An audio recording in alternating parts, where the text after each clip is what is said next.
Yeah, so I guess most of us have smartphones these days, and we rely on certain features like, for example, autocomplete or automatic spell correction.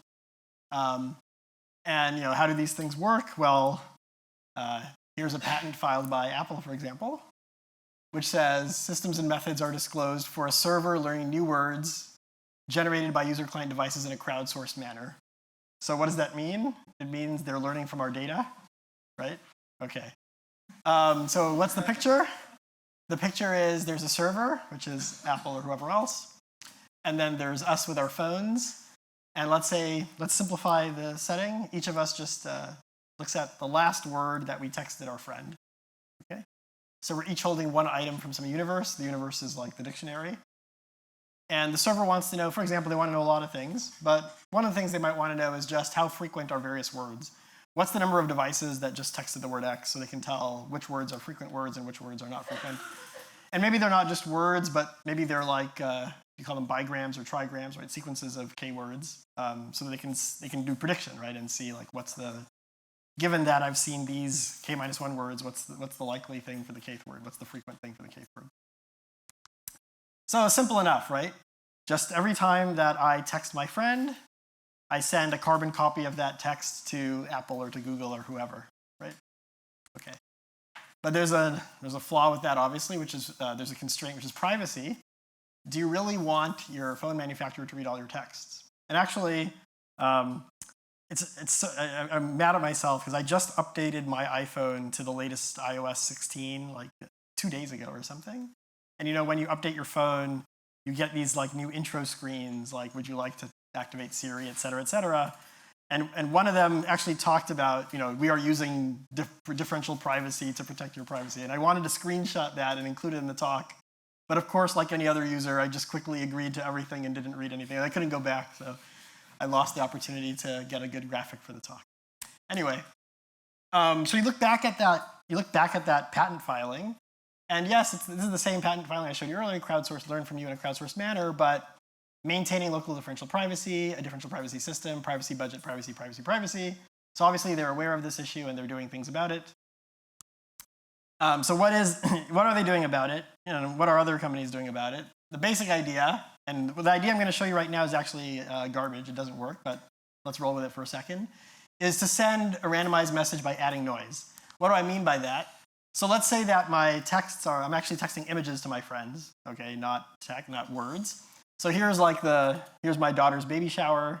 We're playing some baby games. I don't know if that's a tradition in France, but in the US it is.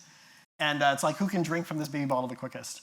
And this is what I'm sending to my friends. And maybe this picture went viral, and a lot of people are sending it. They're like, oh, look at Jelani's drinking from a baby bottle. And kind of the server wants to realize, oh, this is a picture that's going viral. This is a very popular picture. Okay? But I am going to actually send this to my friend. But what I send to the server, who wants to learn from my data, the phone manufacturer, is not this, but some noisified version of it. So you can see I'm adding gradually more and more noise. This is not actually what happens, but just the mental model of what might happen. In fact, maybe I add a ton of noise. Okay. Even here, I guess you can still kind of see the edge of my head, but pretend that it's extremely noisy. And the basic idea is, remember now, this picture went viral. So there's not just me sending this picture. There are like millions of people in the world sending pictures of me drinking from a bottle now. And each one is independently noisifying it. And then there are some people who are not sending that, right? Other people might be sending something else, like a picture of their cat or something. But some sizable fraction of people in the world, some sizable fraction of devices are actually sending that picture, independently noisified. And the idea is you want the server to learn from the aggregate. So even though each individual message looks like garbage, you want the overall, if they do some post-processing to the collection of messages they get, that should return something that looks like the image.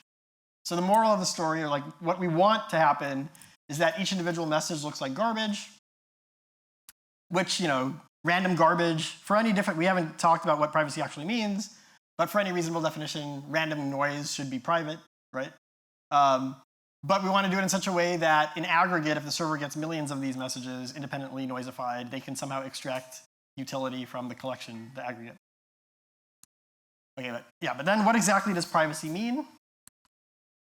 In particular, here's me this is me actually, I mean, this is not, I didn't just make fake pictures for the talk. This is me actually heavily noisifying that picture and then running some, wavelet denoising. It doesn't really matter what that is, but I ran some signal processing algorithm on it, and bam, I get something that definitely shows that this is not as private as you think, because if this really were private, this is just one individual message, right? The goal was they learn from the aggregate.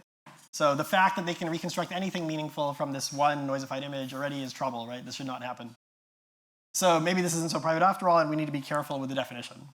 Okay, so what is the definition we use? It's not, this is now by standard stuff. We use differential privacy. So the idea is exactly what I said. Each device will send a random message. So device I sends a random message m sub I. That is only weakly correlated with its data. Its data might be a word from the dictionary or an image or whatever. Let's say xi is the data of device I. And we want exactly the intuition I said. We want any individual message to look like random noise, but in aggregate you can extract information. And this is the precise definition, which is now more than 15 years old, epsilon differential privacy. Just out of curiosity, who's seen differential privacy? Who's never seen it? Or like who maybe has heard of it but doesn't know never knew the definition or forgot the definition? Okay. So a scheme provides epsilon differential privacy if, in this context, for all devices I, and all possible messages m that the device could send, and for all different data elements. So like x is a picture of me drinking from a bottle, and x prime is a picture of a cat. Just two totally different messages. What I want is the probability that device I sends message m, given that it has a picture of me drinking from a bottle, versus the probability that it sends that same message m, given that it's holding a picture of a cat. Kind of the ratios of those probabilities should be close to 1. Okay, it should be at most e to the epsilon. When epsilon is 0, the ratio is 1. What does it mean? It means the message distribution is independent of the data, which is reasonable to call that perfectly private because you're not conveying anything about your data at all. So we'll call epsilon the privacy loss, because epsilon being 0 means it's perfectly private. And then when you start increasing epsilon, you're now losing some privacy in some quantitative sense. Okay. So 2 regimes to keep in mind in this talk. One is small epsilon, which means e to the epsilon is roughly 1 plus epsilon. So think epsilon is 0.01, e to the epsilon is roughly 1.01. And then large epsilon, which is actually what's usually deployed in practice, and that might make you nervous. It's like, well, that large epsilon means there's more privacy loss, so why is that okay? Okay, first keep in mind, kind of on the server side, they would really like to know your data. Part of it is benevolence, right? They want to provide the best quality products they can, the best autocomplete they can, etc. And maybe they have some other financial reasons. Who knows? I don't know. Okay. And there's a fundamental trade-off between utility and privacy, right? Utility is like how much they can learn about you, and privacy is the epsilon that you saw. That's privacy loss.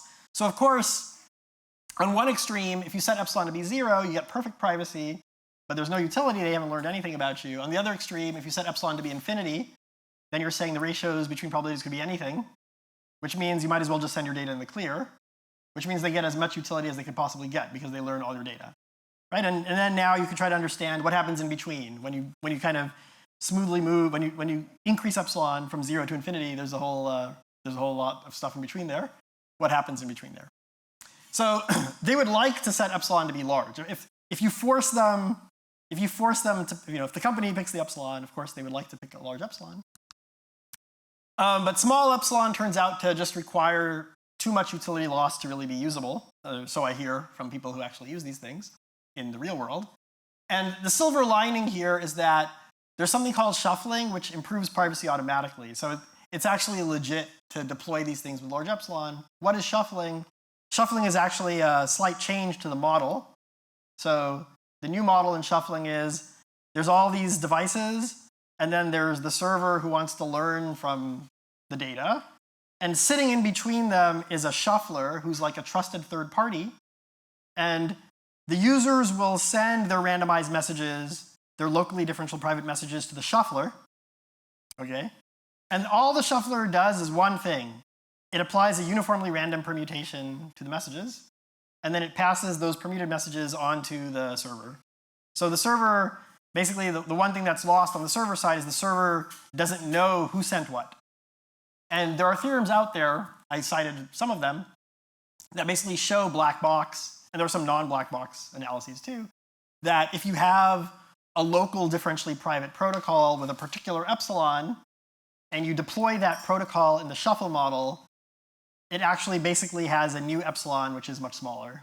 Okay, so if your old epsilon was epsilon, your new epsilon is something like roughly e to the epsilon over square root n, where n is the number of devices. Okay, there's some technicality about, it satisfies something called approximate dp, not pure dp, whatever. Okay, the point is, this like justifies, so the point is, if you set epsilon to be 5, e to the 5 is roughly 150. But then once you run it through a shuffler, it becomes 150 over square root n, roughly. And if n is very large, then 150 over square root n is small. So you're happy. So for the rest of this talk, I'm always going to assume epsilon is large. By large, I just mean larger than 1. Think epsilon is like at least 2. Okay. Okay, before going further, our particular problem for today is, I guess what I mentioned, each device holds some data from some finite universe of size k. This implies a frequency histogram. F sub x is just the number of devices whose data xi is x. And the server wants to recover an f tilde that is close to f. And our measure of, you can measure error in many ways. The way we're going to look at it in this talk is mean squared error. It's basically the average square distance between the true frequency and the estimated frequency, averaged over universe elements. And of course, this is a random variable because the messages are random. So what's reconstructed is also random. So we want that to be small, say, in expectation. So here are the things that we want to optimize. So there are 5 quantities here, and ideally we want all of them to be small simultaneously. So one of them is epsilon, which is the privacy loss. All other things fixed. I'd prefer epsilon to be as small as possible. Utility loss is the mean squared error, which is this expectation of f minus f tilde L2 norm squared, normalized by the universe size. All other things fixed. I want this to be as small as possible. I want the communication to be as small as possible, right? Each device has to send a message, some b-bit message to the server, and I want b to be as small as possible. There's an algorithm that has to run on the server. The server collects n messages, one from each device. Of course, it has to run some algorithm to then produce a frequency histogram estimate given those messages. I want that reconstruction algorithm to be fast. And I also want the devices to be fast. Given that I have my data, I have to figure out how to sample from this distribution conditioned on my data in a differentially private way. I want that sampling procedure to also be fast. Okay? So there's like a 5-way optimization that's going on here. So let's see what we can do. So a simple scheme that's exists for actually a while now. So I think this predates even the study of like DP in our community, from what I understand, is randomized response. What does that mean in our context? Each device sends its true item x with some probability e to the epsilon p. Otherwise, it sends a uniformly random other element from the universe. Well, it's going to send something to the server. So what's the probability that it sends something? It's 1. So let's just write 1 in another way. Well, it's going to send its own item, we said, with probability e to the epsilon p. Otherwise, each other item has probability p of being sent. There are k minus 1 other items. So this sum better be 1, which means p is determined now. So this determines what the device does. This is the sampling distribution for the device. It's biased towards sending its own true data. But it does place mass on all the other data as well, and everything else in the universe as well. What does the server do to approximate the frequencies? We're going to do a linear estimator. What do I mean? So it gets a message mi, right? And mi is some x in the universe. And it's going to think, well, probably, it's more likely that that was that device's data, but of course, the device could not be. It might not be. So what we're going to do, we're going to add alpha plus beta. So okay, if we want to estimate the frequency of x, for each message I, if mi is equal to x, we'll add alpha plus beta to a counter. Otherwise, we only add beta. And what we want is that if xi equals x, the expected contribution of doing this is 1. And if xi is not equal to x, we want that the expected contribution of doing this is 0. Right? What is the expected contribution if xi is x? Well, you'll add the alpha only if mi is x, which happens with probability e to the epsilon p. So it's alpha times e to the epsilon p, plus you always add the beta. And then if xi is not x, you're going to add the alpha with probability p. So basically now you have 2 equations and 2 unknowns, right? You want the top one to be 1, you want the bottom one to be 0. So you solve for alpha and beta and you get something. So now the protocol is completely determined both on the device side and on the server side, right? The pros are, This turns out to be optimal communication, right? So your communication is basically there's no overhead compared to simply sending an element of the universe. So that's like log k bits, because you are sending some element of the universe, even if it's not your own. And it's linear time for the server to reconstruct, n plus k time. And it's also fast for the device to sample from this distribution. The con, which I'm not going to actually calculate for you on the slide, but you can do the calculation. You can compute the expected mean squared error. It turns out that the expected mean squared error is bad. Okay, it's much worse than some other schemes. Okay, so very efficient in every dimension except really bad utility loss. On the other hand, there's another scheme which gets kind of the opposite, and this is called subset selection. And this is what subset selection does. Each device sends a random subset of the universe of size d. D is a parameter. We're going to figure out what d is. Okay, so now I got to figure out what is the probability distribution, what is the probability distribution over messages conditioned on my data. So here's what it is. So for any subset of size d, if my data x is in that subset, I will place probability mass e to the epsilon p on that set. Otherwise, if x is not in the set S, I'll only place probability mass p on the set. Again, the probability I send something is 1. The number of sets that contain my element is k minus 1 choose d minus 1. The ones that don't is k minus 1 choose d. This whole thing has to sum to 1. That determines p. How does the server estimate f tilde x? How does it estimate the frequency of x? It does something similar. If it's a good message for x, in other words, if x is in the message, if x is in mi, I'll add alpha plus beta. If it's not, I'll add beta. Again, I can write what is the expected contribution to my count if the ith device actually was holding x versus if it wasn't holding x. I can write two expressions. I want the top one to be 1 and the bottom one to be 0 to get an unbiased estimator. That gives me, again, two equations and two unknowns, and I can solve it. And it turns out that when you solve it and now you get a protocol. The protocol is determined. The only thing that's not determined right now is this parameter d, which is the size of the subset. So now what you can do is you can compute a precise expression for the mean squared error. It will be some function of d. You minimize that as a function of d. And it turns out that the right thing to choose is d being something like the ceiling of k over e to the epsilon plus 1. Okay? So the protocol now is basically each device will send a subset of the universe of size k over e to the epsilon plus 1. Sets that contain my element are more likely to be sent than sets that don't contain my element. Yes? The server doesn't know.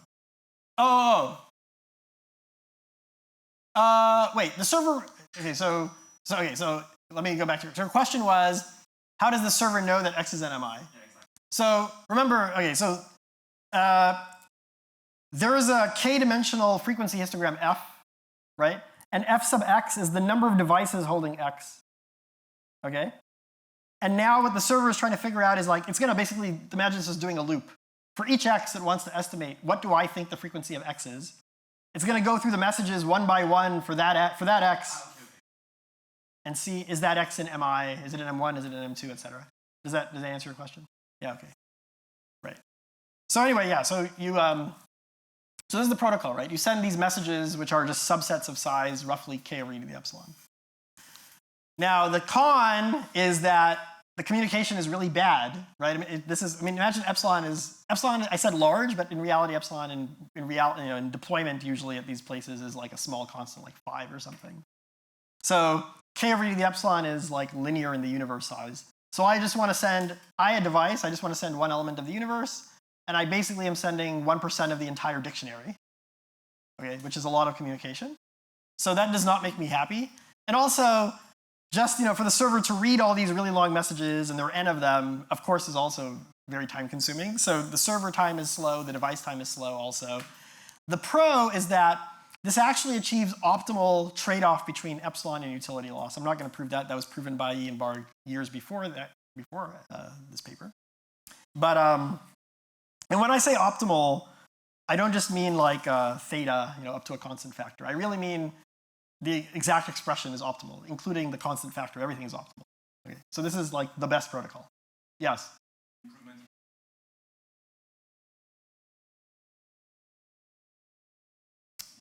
Yes, on the size of the universe. Yeah, for basically, on the previous slide, when I said that the terrible utility loss for randomized response. That's for large universes. Yeah. Okay.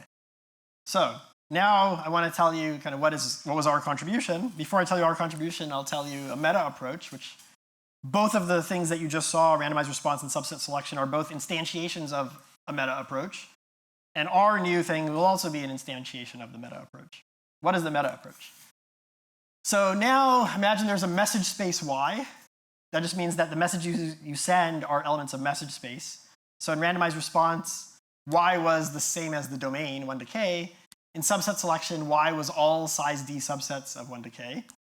And now what we're going to do is we're going to associate with each x in the universe a subset of message space of some fixed size, little s. Little s is a parameter. It's a property of our construction.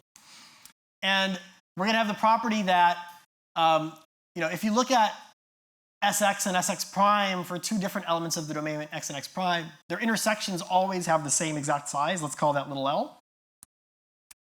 And I'm going to say that, okay, now I have my data x, and I want to place probability masses on each y. What do I do? If y, I'm going to call Sx the preferred messages for x. If y is not a preferred message for x, it'll be sent with probability p. If it is a preferred message, it'll be sent with probability e to the epsilon p. Randomized response, Sx was just a singleton set containing x only, right? So little s was 1, and all the intersections were empty, so little l was 0. In subset selection, S sub x was all the subsets of size d that contain x. And then, so little s has some particular size, which I guess is like k minus 1, choose d minus 1. And then their intersection sizes are also something like, I guess, k minus 2, choose d minus 2, or something like that. So basically, how many subsets of size d contain both x and x prime? Okay, so those are both instantiations of this.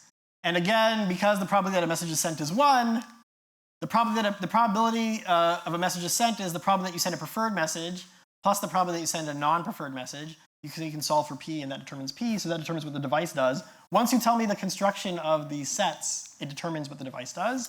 And similarly, you can figure out what the server does. It's similar to the last two examples. My estimator is going to be a linear estimator. I'm trying to estimate the frequency of x. For each device I look at the message it sends. If it sends a preferred message for x, I add alpha plus beta. Otherwise, I only add beta. And then again, I want things to be unbiased estimators. I get two equations, two unknowns. I can solve for alpha and beta. So this also determines what the server does. Okay? And now, what about the mean squared error? Okay, so this, you can rewrite this mean squared error as I wrote it as basically the sum of the variances times 1 over the universe size. And you can ignore this, but the point is there's a calculation you can do, okay, which fits on a slide, but maybe you don't want to follow it in real time. That's okay. But I highlighted the thing that matters here. So when you finish the calculation, you get an expression for the mean squared error.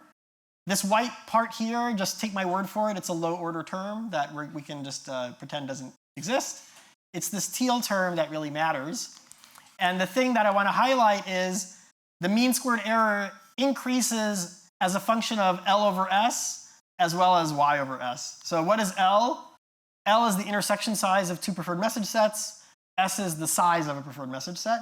So I want the ratio of intersection size divided by size of the sets themselves to be small. And also I want the ratio between the size of message space compared to the size of each preferred message list to also be small. And and of course I want them both small simultaneously, and there's some trade-offs. Okay, I'll just point out one thing to give you a hint of how, if you're trying to optimize these things, what would you do? Subset selection. I claim subset selection is optimal, right? I mean, that was shown by Ian Barg many years ago. And that was the construction where you prefer to send messages which are size D subsets that contain your element, okay? If you do the calculation, if you just basically now plug in what are L and S and the size of Y into this expression, I'll just say it turns out that what happens is that the L over S basically cancels this e to the epsilon minus 1. and this y over s is equal to e to the epsilon minus 1. So what you get is 1 plus 1 is 2 times 2 times this thing. So you get like 4 times e to the epsilon minus 1 over whatever. Okay? And that turns out to be the optimal thing. So keep in mind kind of what you want is you want these ratios to be both equal to this. You know, that would get you optimality. So this is now just like combinatorics, right? Because we need to construct a set system, these SXs that have various size and intersection properties to minimize our variance. Okay? Ideally, you know, all things considered, we also want the message space to be as small as possible because our message length, remember, our message space is y. So to specify an element of y takes log the size of y bits. So the smaller the message space, the smaller our messages, okay, in bits. So we want small message spaces. Okay, so now I'm about to tell you what we did. Before I do that, any questions about where we are? Okay. Okay, so here's the idea. I'm going to pick a prime q. It turns out that to basically optimize this expression, the right thing is that q is roughly e to the epsilon, but forget that for now. You pick a prime q. And our message space will simply be fq to the t. So this is t-dimensional vectors over fq. And I'm going to pick t large enough so that fq to the t has size at least k. Okay, so t is basically like the log base q of k ceiling. Okay, and then so since the message space has size at least k, I can come up with some injection from my domain into fq to the t, and I can view each element in my universe as an element of fq to the t. Just have some mapping that I use. Okay, and then I'm going to define S sub x as the t minus 1 dimensional subspace orthogonal to x. So all vectors u and fq to the t such that x dot u is 0 mod q. And then, well, let's just think about what happens. If I have a t minus 1 dimensional subspace, and I intersect it with another t minus 1 dimensional subspace, I get a t minus 2 dimensional subspace. So overall, what is little s? What is the size of Sx? It's q to the t minus 1. And what are the intersection sizes? They're q to the t minus 2. What is the message space size? It's q to the t. So basically, you get these ratios to both be 1 over q. You set q to be, I guess, it's really e to the epsilon minus 1. You set q to be a prime that's as close to e to the epsilon minus 1 as possible, and voila, right? Oh, yeah. Oh, it's the finite field of size q. So it's like all the numbers mod q. Yeah. Okay. Not so fast. This is slightly broken. You know, if I'm just saying that I view my elements of my domain as elements of fq to the t, well, what if x prime is a I see here say y. Y is really just another data element. What if y is a multiple of x? So I have one element of my universe, which I'm viewing as the vector 1, 0, 0, and I have another element of my universe, which is the vector 2, 0, 0. Actually, they are the same t minus 1 dimensional subspace. They have the same orthogonal space.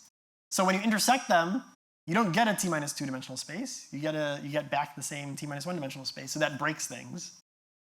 But no worries. The fix is to use projective geometry. Okay. So I mean, it's a fancy way of. By the way, I don't know why this happened. I was invited by a media and art department to give a talk. I don't know much about art, but I decided to give a talk on this and try to connect it to art, which it actually has a connection, right? So I mean, I didn't actually realize when I was a kid. You know, in my art history class, I learned about the Renaissance, and the Renaissance is so important, blah, blah, blah. I actually had no idea like what was so important about the Renaissance, like Renaissance art. I mean, do people here know about perspective drawing? Like vantage points and horizon lines and all this stuff? If you don't know what I'm talking about, raise your hand. It's okay. Okay. Yeah, I mean, if you look at, so I guess one thing, I mean, okay, I'm just saying this for like, just because it's interesting. You don't really need to know this to understand our algorithm, okay? But, so let's say you have the 3D world in front of you and you're trying to draw it on a canvas. You're a painter, right? And for example, this is the painter, this yellow person, and there's some railroad tracks in front of you, which is this strip here. And you're trying to paint it on the canvas, which is this sheet, PP, the sheet in front of you, I don't know what the picture plane, it will look like what you see up there, right? Even though the sides of the railroad tracks are parallel, when you actually draw it on a canvas, if you want to draw it realistically, the parallel line should actually be slanted and meet at a point, which is the point at infinity. It's called the vantage point on the horizon. Okay, and I guess the point of, so this is called perspective drawing. And actually, if you didn't, it didn't hit me. You know, I'd seen the painting of the Last Supper since my childhood, and I thought, what's the big deal? I've seen, you know, you see all the paintings from that era, they all look the same. But you know, I mean, there's clever geometry in there. If you notice, like, if you look at the beams on the ceiling, they're all supposed to be parallel, but they're actually slanted, and the vantage point is actually like Jesus' face. So I guess I thought, well, I guess Da Vinci is a very genius guy, figuring this stuff out. But anyway, so the connection is basically, so what does this have to do with anything? So the point is, you can think that every point on the canvas is a point in my space. And if you look at the eye of the painter looking into the world, like if he's looking here, there's like a line, right? And everything on that line projects onto the same point on the canvas. So in projective geometry, every line maps to a single point. That's projective geometry. Okay, that's all it is. And said more simply, basically what it means is, if you look at the point 1, 0, 0, it should be the same as the point 2, 0, 0, 3, 0, 0, et cetera. You take that line through x, you take the line that contains both x and the origin, and everything on that line should be treated as the same point, which basically just means normalize your vectors so that the first non-zero entry is a 1. Okay, so that's all it really means. Okay, you don't really need to know the art part, but I just thought it was a cool connection. Okay, and I had a picture for that art the art department that wanted to hear about this. Anyway, so you define projective points in FQ to the T as non-zero vectors whose first non-zero is a 1, because you normalize to just take a representative point from the line. And you can show, it's simple. Like the number of projective points is Q to the T minus 1 over Q minus 1, because you subtract 1 in the numerator to get rid of the origin, and then each person has Q minus 1 representatives, right? Because you can just multiply by elements of FQ that are not 0. And then you identify the domain with projective points. And then your preferred message set is the projective subspace orthogonal to X. So basically all U such that U dot X is 0 mod Q, and U is a projective point. So U itself should also be normalized so that its first non-zero entry is a 1. And you can do some pretty simple computations and you can figure out what S and L are and what the message space size is. And the bottom line is everything works out and you're happy. Okay. So you can write down some theorem. You can do some analyses and write down some theorems and see how you do compared to previous algorithms that were out there. So you already know what randomized response is. That was like the first mechanism I showed you. It had log k bits of communication. Its utility loss, you can see it here. It has an n times k. So I guess there was a question earlier about like this is only bad for large universes, right? Yes. So it has an n times k, whereas if you look at the other algorithms, none of them has a k in the numerator. It just has an n, right? So I don't like the n times k. And then you have algorithms like subset selection and rapport, which get the optimal utility loss, but the server time has an n times k, which I don't like. And the communication is also large. There was, I apologize, I should have included the citation. So pi rapport was an ICML of, I think, 2021 maybe by Feldman and Talwar. That fixed the communication issue. It got pretty good communication, optimal utility loss, including the optimal constant 4, but the server time still had a k squared in it, which I don't like. And then there were fast algorithms with great communication, but the utility loss, instead of 4, had either a 36 or an 8. Okay? And then comes in the projective geometry response, which is our new thing that I just showed you. The communication is log k, and the utility loss is the optimal thing. And the server time, it's not as fast as Hadamard response or recursive Hadamard response. It has an extra e to the epsilon factor. But think of that as like a large constant, maybe. But it is slower. Okay. And then we have another hybrid scheme that can trade off time for utility loss. Okay, and then we did some experiments. Okay, let me not go through them too much, but basically the teal line is like y-axis is mean squared error. This is like this. I guess this is the CDF of the error, roughly. Yeah, so basically, if you look at the x-axis, you look at like 50, this point means, if there's a blue point right here, it means 50% of the time the mean squared error was 15 or less or whatever. So this is like the error curve, the empirical error curve. So low is good, and we're low. We're tied with subset selection, which we know is optimal, even empirically, but that's a very slow algorithm with high communication. We also implemented all of these algorithms, including our own. So like the state-of-the-art algorithm before on my desktop took about half an hour to run with reasonable parameter settings. Our algorithm took about 37 seconds. There's a trade-off version of our algorithm where you can trade off some utility loss for speed and get 6 seconds. And these other algorithms were even faster, but they don't have optimal utility loss. They get more error on the server side. I think I only have, well, we started a little late, so how much time do I have? 5 minutes? So maybe the one thing that I didn't say is like, why is our algorithm fast? Right, so I said that our algorithm has optimal utility loss, which now you know enough about how the algorithm works that you could go home and calculate it yourself, okay? But why is it a fast algorithm? And the idea is to find a recurrence relation and use dynamic programming. So let me just show you how that looks. So remember how this linear estimator works. So the server should estimate the frequency of x as a sum over all messages mi, either alpha plus beta or just beta. Let me just rewrite that. The beta always gets added. So I add a beta n, where n is the number of devices. And then I add an alpha times how many messages were preferred for x. Okay, let me define a new vector y. Y is indexed by y is indexed by this projective space. So u is a projective vector. It's a vector in the projective geometry.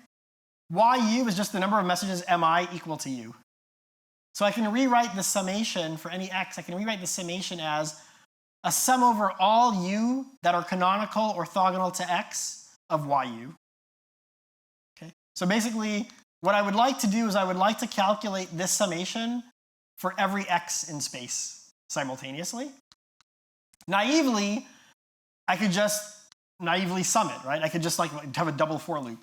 Loop over all x's in the universe, loop over all u's that are projective points that are orthogonal to x, sum up yu. If you did that, you would get a runtime which is something like k squared over q, which is roughly k squared over e to the epsilon, which is quadratic time. I don't like that. How can I do this more quickly? I can do it using dynamic programming. How do I do that? I'm actually now teaching the undergraduate algorithms course at Berkeley, and I always tell my students, the first step in DP is to come up with a recurrence, and then you just then you memorize and voila. Okay, so what is the recurrence? So you can think that, at the end of the day, what I want is f of the empty vector v, so let's say this is v. I want to estimate the frequency of v. Before I called it x, my apologies. I want capital F of empty vector v0. So what does this mean? So let's just look at what fabz means. Fabz means I want the length j prefix, I'm summing up over all u, such that the length j prefix of u is a. So initially I want that the length 0 prefix of u is the empty string, which means all u, such that if you take the dot product between the length t minus j suffix of u with b, you get z mod q. So I want the dot product of the length t, so if j is 0, then the length t suffix of u is just all of u. So basically I want u dot v itself to be 0 mod q. So this is like what I want, but I generalize it so I can get a recurrence relation. And we can figure out a recurrence relation, and let me not go through this too carefully, but you can take my word that it's not something super complicated. And the naive dynamic programming based on this recurrence relation would give you a runtime that looks like kq squared t time and kq space. There's an optimization you can do that basically says you don't really need to calculate every entry in this DP table. You only need to calculate them for a's and b's that are both canonical, and for the non-canonical ones, you can extract it by some scaling. That saves you a factor of q both in the space and the time. And in fact, that's it. And you get an implementable algorithm. This is basically the whole DP logic. You can find it on GitHub. It's also possible to trade off utility and time. So basically, for any prime that's between 2 and e to the epsilon, I can worsen the utility by a 1 plus 1 over, it's actually 1 over q minus 1, a 1 plus 1 over q minus 1 factor, but speed up the runtime by this factor. And the basic idea is, I'll take my universe of size k, I'll break it up into h blocks, each of size k over h. I'll first use randomized response on the device side to select a random block, where I'm more likely to reveal, just remember randomized response, you're more likely to reveal your own data. I'm going to be more likely to reveal the true block that my data element is in. And then I do projective geometry response inside of my block. We call this the hybrid projective geometry response. It's a hybrid between randomized response and projective geometry response. And you can get good things. What next? This is the very last slide, I promise you. The first thing that I kind of swept under the rug is, remember I said that, I'm saying that I'm putting the domain in correspondence with fq to the t, which means I have to set t to be the ceiling of log base q of k, where q is roughly e to the epsilon. Well, what that means is, if I forget the ceiling, if I just take the log without the ceiling, I need to then round up to the next integer value of t. But that might cause me to basically increase my message space by a factor of q. And q is in practice, q is usually like 150 or something. So what that really means is I'm basically slowing my algorithm by a factor of q in practice because of this rounding issue, because I have to actually work over integer things. That's just kind of annoying. It's like, just because of this rounding issue, your algorithm got 150 times slower. So is there basically constructions of these kinds of set systems that exist for kind of a denser set of domain sizes where you don't have to go by factors of q? And also, can you get a sublinear time algorithm on the server side with the optimal constant? So even the linear time algorithms take time n plus k. I want an algorithm that takes time n plus little o of k. And that should be achievable, but we don't know how to, it might be achievable. We don't know how to do that. So I think I'm at my time.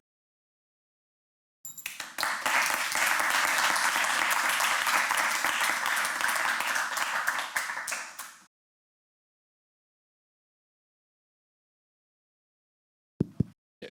Okay. So thank you very much for this very interesting presentation. Is there any question from the audience? So, yeah, go ahead. Sorry. As we are recording, we'll try to use the mic. Thanks for the talk. Just curious if you can make this work for an evolving dictionary, because I guess in practice, new words, come and go, and you may have to discover them privately. And in fact, going back to maybe this third slide in this talk, that patent from Apple said their goal was to exactly learn new words. So I think one way you could do that. I don't know what people are actually doing, but they are learning new words. One thing you could do is you could just treat your domain as strings of some bounded length, right? And then so now you can think your universe size is actually 26 to the whatever. Right? So I don't know if I think that addresses what you're saying. Yeah, you might waste some communication, I guess, doing that. But yes, yeah. Thanks. And maybe just a very quick question on this private frequency estimation. It looks like maybe this is done now. You seem to have optimal communication utility privacy, maybe a bit on the server. The server time has potential to be sped up. Also, I mentioned that in reality, people shuffle, right? Because they don't like the curve, the optimal curve in the local setting between privacy loss and utility loss. And you can get something for shuffling any protocol, again, as a black box. But often what we've seen is that you can get better bounds if you directly analyze high performance shuffle. And another thing that's also true is we have examples where, when I say we, I don't mean me, I mean the community has examples where you can actually do better if each device doesn't send a single message but sends multiple messages. And then the shuffler shuffles everything, right? So So you could hope to do even better in a multi-message shuffle protocol. Thanks.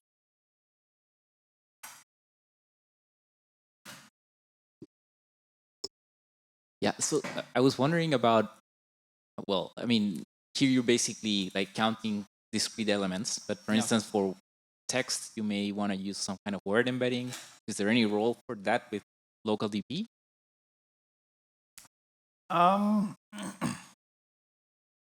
So you're saying that my element now is a vector, and then so I want to. So what do I want to report back? I want to report popular vectors, or I want to estimate. Sorry, right. I can tell you one thing. Well, I mean, so once you have the local DP kind of model, you can solve all kinds of things. And I mean, it's one vector problem. Again, this is something I need to learn a little bit more about. But from what maybe you all can tell me because you're the optimization experts, I think, in the room. But like in some kind of distributed optimization framework, you can imagine, from what I understand, you might have a situation where devices are locally computing gradients on their data, and then the server wants to estimate an average gradient or something like this. So I mean, that's one problem that's actually well studied in this model, is like mean estimation, where the vectors are actually gradient vectors. That's not really what you asked me, but that's a vector problem, I guess. Yeah, no, it was more like open-ended. So. Okay.